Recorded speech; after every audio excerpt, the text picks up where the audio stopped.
today in the US town hall meeting. Their enemies are quaking and have all seated in their various gossiping locations to watch again how we fund our liberation, because that is the biggest mystery to them today. You've seen them releasing research articles and many papers on how Biafra government is funding its liberation. They took their time to start analyzing, researching on our fundraising, and at the same time including the views we've had on Twitter. They themselves have posted and published their own finding that my ex-posts have over 226 million views on X alone. So they can understand the magnitude of what Biafrans are doing globally. And I've challenged them to publish their own drug lord criminal president Tinubu views. Let us see who is interested in listening to a convicted criminal in the United States. My fellow Biafrans, I want you all to understand that our freedom is here. My speech today will be very brief, and I hope, but I would like to point and touch many places and many issues. One is that I want to use this opportunity and medium to send a warning to Bianca Ojukwu to stay clear from anything sabotage against Biafra. If she wants to continue to have her peace, Biafra people will not look at anybody that stand on their way to freedom. Her husband led the war when Nigeria declared war against Biafra people. The great Iroko of Biafra, which is her late husband, commanded Biafra armed forces, and of course he was the president of Biafra during that 3 years of genocide. So we are not going to trade our freedom for anything political position, because a lot of people have expected me to react on the so-called frivolous appointment of Bianca Ojukwu. The reason I have not reacted is that it is not my business. And I believe it is none of Biafran's business. She is a politician. She believes in Nigeria, and that is her own choice. She's just one person, one woman with one vote. Today, you don't expect me to start reacting when 50 million Biafrans have consented to this Biafra government, giving this Biafra government consent and the authority to fight for their freedom. So who is Bianca Ojukwu? Only one person, one woman. So I don't want to waste my time, but it is very imperative that I bring this message to her. So long as she maintains her lane, mind her business as a politician under Nigeria, we don't have problem with her. But where we are going to have problem with her is when she uses that position to fight against Biafra in any capacity. Then Simon Ekpa will change to whatever that will suit her. And then we will engage her in any way possible. For now, she can enjoy her appointment. I have no business and I have no issue with her appointment under Nigeria. You know, the question they used to ask, when will Biafra come? This question has always been what has been in the mind of the enemy for decades. They come like friends, they laugh, and at the end, the question is actually meant to mock the Biafra agitation in those days. My fellow Biafrans, I would like to, today is Sunday, I would like to read the Bible today. I would like to read from the book of Ecclesiastes 7. The book of Ecclesiastes 7, I'm going to read from chapter 7, and I will read verse 7, and I will read 9. Ecclesiastes chapter 7, verse 7. Surely oppression maketh a wise man mad, and a gift destroyeth the heart. Number 9, be not hasty in thy spirit to be angry, for anger rested in the bosom of fools. When you expect the Biafra government and myself to act on certain issues, we don't delve into things with our anger. We take our time. But when we start, the entire world will know that we have started. They used to ask you, when will this Biafra come? Mazi Nnamdi Kanu mentioned this in one of his broadcasts. Always there, when will this Biafra come? When will this Biafra come? That's a question that many, both the good and the bad, carried in their heart for decades. But that question now has an answer. The question finally has an answer. And the infinite answer will come on December 2nd, 2024. My fellow Biafrans,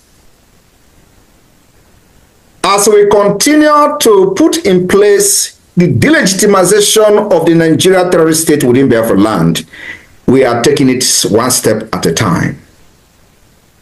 We are not in a hurry. This is a fight that has taken the life of millions, and we've fought this for over 50 years. The Biafra government 72 hours ultimatum to return all the Biafrans that were kidnapped from the old eastern Nigeria and taken to northern Nigeria and other part of Nigeria to detain. Many of them have been detained for many years without trial. That 72 hours ultimatum ends today. And we have seen reactions from different courts. One of them is the Owerri Appeal Court. They have announced temporary shutdown because of security concern. This particular shutdown, it is now very evidently clear that Nigeria have no intention of returning our brothers they kidnapped from eastern Nigeria and taken to different detention facilities in the northern Nigeria, or maybe many of them have been killed. So, knowing what we do not know about the fate of our fellow brothers and sisters, both women and children, that were taken in the name of arrests. So they decided to lock down because they can't provide our brothers they kidnapped from eastern Nigeria and taken to northern Nigeria. I want to use this medium to inform Nigeria, terrorist state, this evening, that this temporary lockdown, because they could not provide our brothers and sisters they kidnapped, should not be temporarily. They have locked down permanently and indefinitely. I will never reopen again. I want to let you know that the evil will only strive when good men keep quiet and silent. In the absence of good men, the evil men will always strive. Nigeria have shown to be evil for decades. And in all this evil of Nigeria, the good men have always been terrified, fear, and they remain silent for many years. Today, many good men have risen up and they are all in Biafra government in exile. And so we are going to commit a great violence on this Nigeria state, because that's exactly what is going to restore peace. And it has started. We are going to delegitimize Nigeria institution by institution, step by step, organization by organization, government by government, and at the end, they will leave our land. And we will have a peaceful nation where our children and women will live and walk in the night without anybody kidnapping them. Just like we all enjoy in Europe. All right, wonderful people, welcome back to this wonderful channel where we'll bring you back-to-back update and information as it is hot. In case you have not joined our social media handle, what are you waiting for? Kindly go ahead and subscribe, like, comment, share, and also remember to on your notification button so that whenever our news drops, you will be the first. We will collect them. All right, let's go down to the news proper. Lawmakers visit Nnamdi Kanu, resolve lawyers' restriction. That is the thread now. That's what is currently going on. Lawmakers visited Nnamdi Kanu and they have resolved lawyers' restriction. Of course, you know that Mazi Nnamdi Kanu's lawyers were restricted from seeing him. And there's something that was trending last week. Some people are asking questions whether Nnamdi Kanu or Nozikwa, is he still in this earth, or has he crossed into the world beyond? And people were wondering that his face have not been seen, this, that. A lot of fear. And I think this is the part of what made lawmaker to visit him is either to show that he is still in the land of the living, because we are not even, it's not even a thing of rejoicing again. If they say lawmaker visited in and they can make so that we'll come and be rejoicing, we know that is either election is coming closer, and these people know that Kanu is a gateway. It happened in Anambra, yes. There was a big tension in Anambra during Chukwuma Charles Soludo's election, the election that brought Chukwuma Charles Soludo in Anambra into office.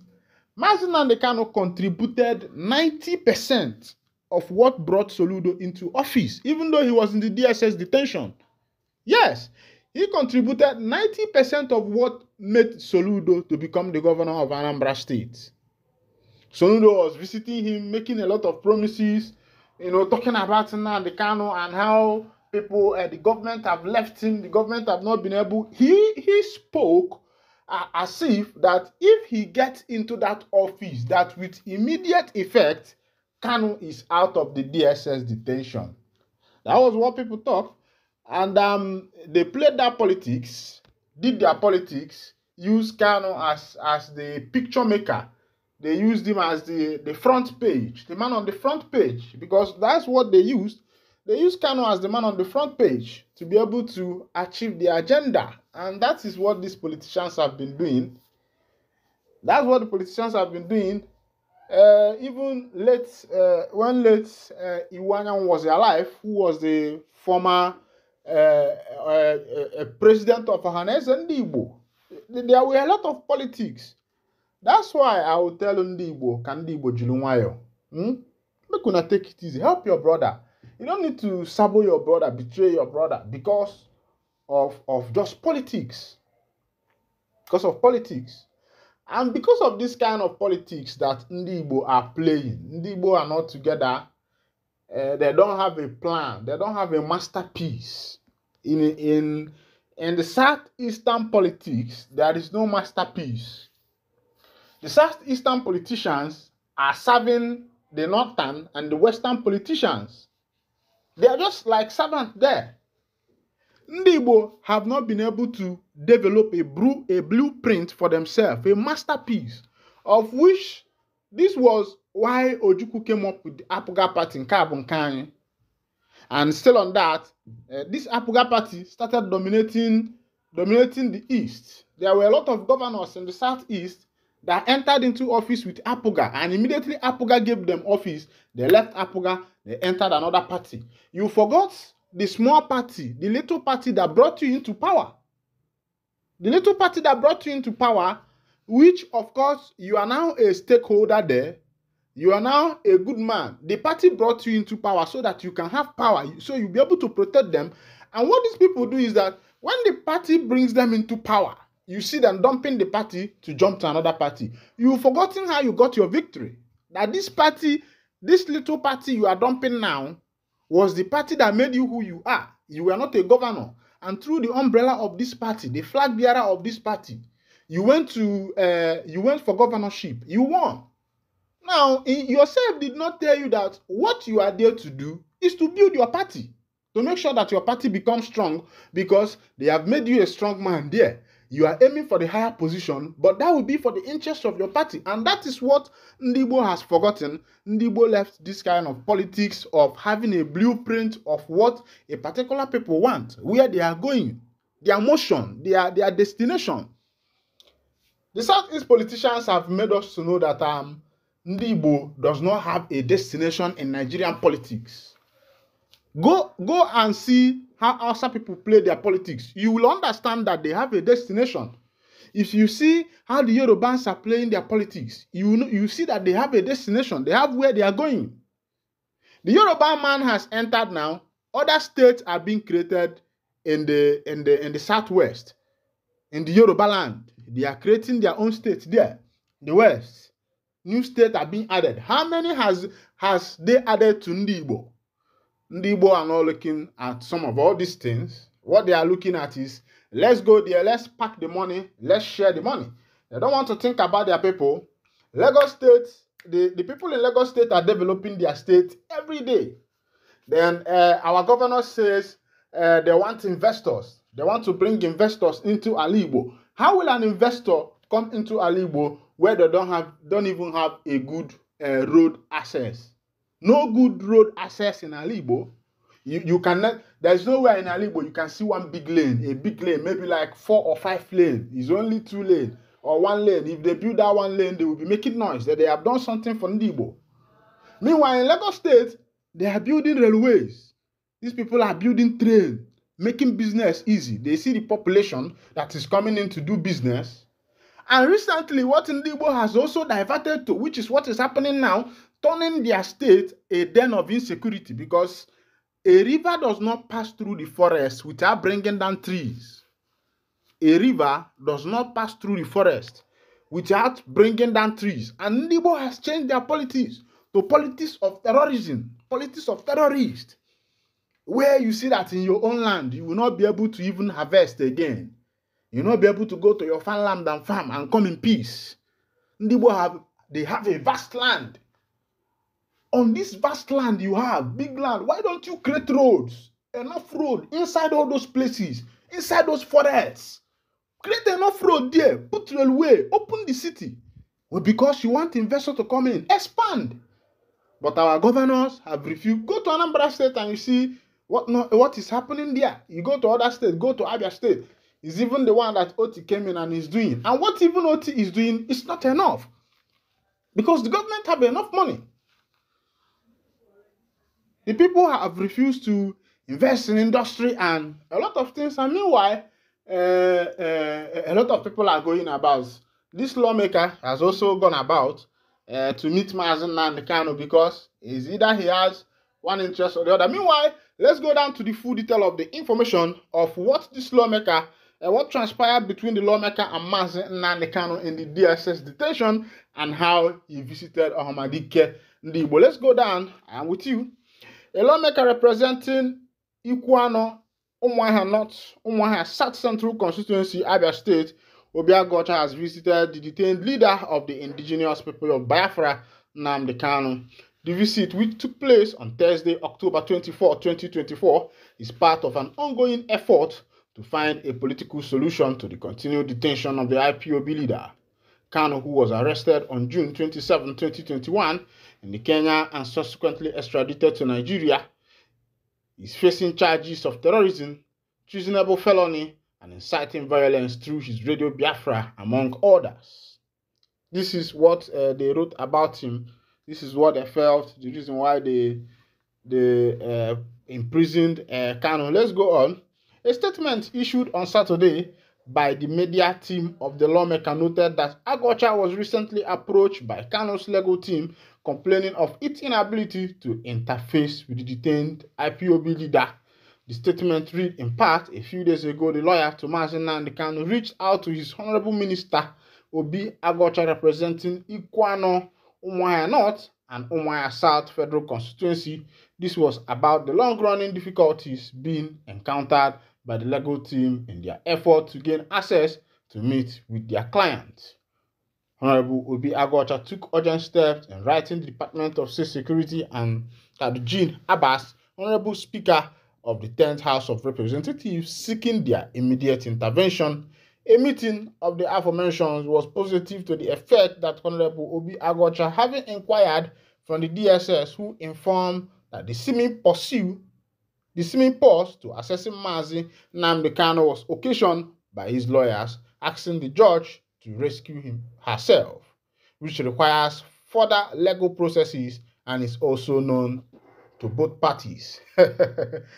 Obi Agocha had a physical audience with Nnamdi Kanu on Thursday, 24th of October 2024, in the company of an immediate family member, MS Isioma Stella Ekpa. Honorable Obi Agocha fully briefed Mazi Nnamdi Kanu about the circumstances during their meeting. The statement further noted that the legal team have now been granted access to Kanu. A resolution was reached regarding the lack of access to Nnamdi Kanu by his legal team. All right. All those English, all those grammar is that Kanu's legal team has been restricted from seeing him in the DSS custody. You can imagine the country where we find ourselves. Your legal team, your legal advisor, your lawyer, a man who is standing for you, will be restricted access from seeing you. And tell me how you are going to win the case. I think if every country, in a country that wants to heal, that wants to become better, first of all, the rule of law must rule first. But the rule of law must come first. And where there is rule of law, that is where it's not even about being a Christian. It's not even about being a Muslim. It's about the people coming together to say, we want to make ourselves to work. Because what happens in this country is that one person will come out and carry like 50 trillion alone, and you have looted other people. You loot the money that other people are supposed to use to survive. And when this money is being looted, another person will come into power and see that money has been looted. He will hunt the other person that looted the money, collect the money from the person, the much he can collect, and that is his settlement. He allows the person to go, and he himself will take that recovery for himself and still loot another one. That's the government we find ourselves. That's the government that is running the country, and that is why fuel is 125 naira, and if they are telling us that they will bring it down to 1,000, we are clapping for them. We are happy. Meanwhile, very soon, we are heading to 2025, and 2025 budget will be read out to us, and we'll see the budget of 2025. We'll see all the works they have done with it. Because they promised us good road. Meanwhile, there is no good. Since they gave birth to me in Nigeria, every day the government comes and tells us, we need good road. That what they will tell us what they are bringing to us. Good road. This one, this one, this one, this one. They tell us all these things, and at the end of everything, we see nothing. And since that time, the promise of each government that is coming in is giving us good road, electricity, and pipe-borne water. You could imagine in 2023, in this century, that they are still promising Nigeria pipe-borne water. They are still promising Nigerians good road. They are still promising Nigerians electricity. And even the power grid have fallen like 3 times this year. Power grid, a whole national power grid has fallen 3 times. And this will, this will help you to see the management, how the management are doing their work. The power grid has fallen 4 times. Power grid. Meanwhile, this is where we'll be winding down the curtain. And if this is your first time of joining us on this wonderful channel, kindly go ahead and subscribe, like, comment, share, and also remember to on your notification button so that whenever our news drop, you'll be the first to click on. Thank you for listening. God bless you.